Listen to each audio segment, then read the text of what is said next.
If YouTube is a pyramid, there's one man who stands on top of it. MrBeast, the world's biggest YouTuber. He has 367 million subscribers, an empire of snack brands, a reality TV show, and an ever-expanding portfolio of ventures. MrBeast is no longer just a content creator. He is a full-fledged corporate entity. So now he's seeking to raise hundreds of millions of dollars in funding for a company. He's aiming for a valuation of around $5 billion. What does this mean for content creators? Is content creation a lucrative career option, and should you take the plunge? Our next report tells you. Jimmy Donaldson, or as the internet knows him, MrBeast. For over a decade, he's kept millions glued to their screens.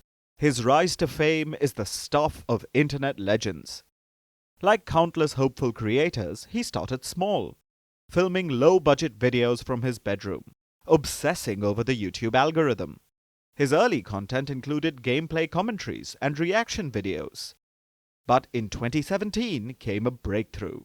MrBeast went viral for an absurd challenge, counting to 100,000 on camera for 40 straight hours.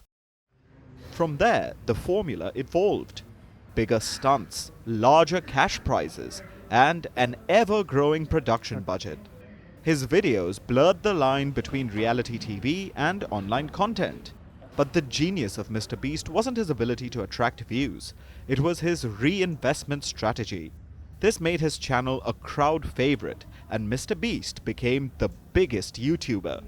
His channel is the most subscribed to on YouTube, with 367 million people following him. This has led to a host of ambitious ventures, a reality TV show, snack brands, and even reports of him bidding for TikTok. So now MrBeast is raising money for his holding company. It will own all or some part of his businesses. This includes his video production company, his chocolate brand Feastables, and his snack company Lunchly. All of these businesses are profitable.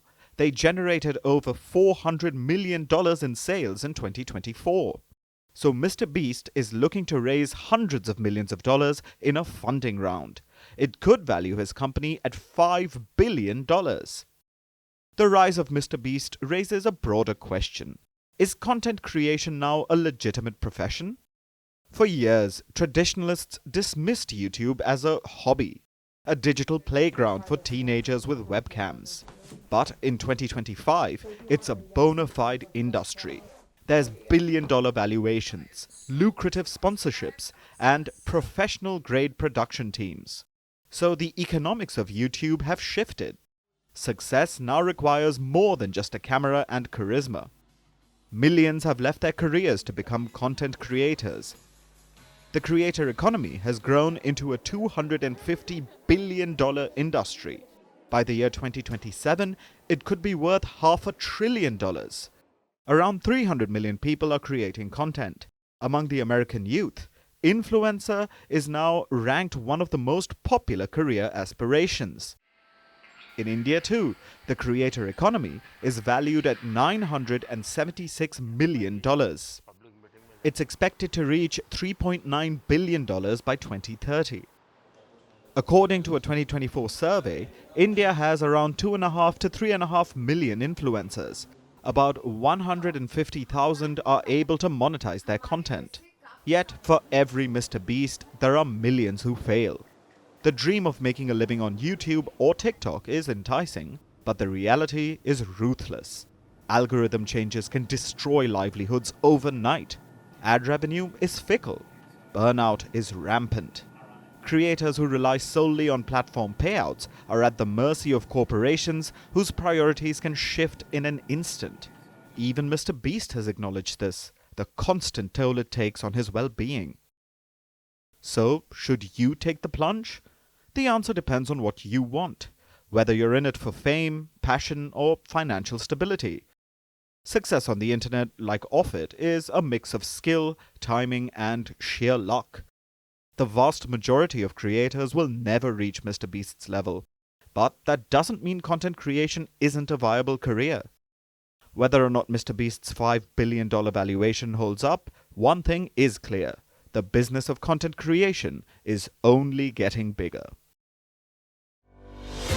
Merci beaucoup. Hi, how are you? Very well, thank you. Thank you for being here. Namaste, Mr. President. Bharat Kelogon, Komeri Namaste. How many people generally follow you in interviews? Typically, in a month, we have viewers up to 150 million. That's more than twice the population of France.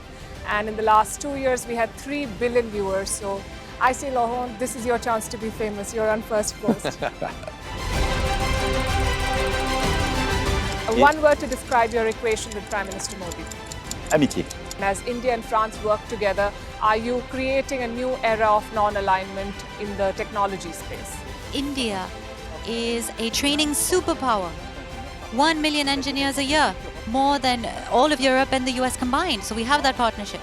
We have a partnership on the environment and the economy. We also have civilian nuclear programs, and that is something we've developed far beyond the France-India relationship.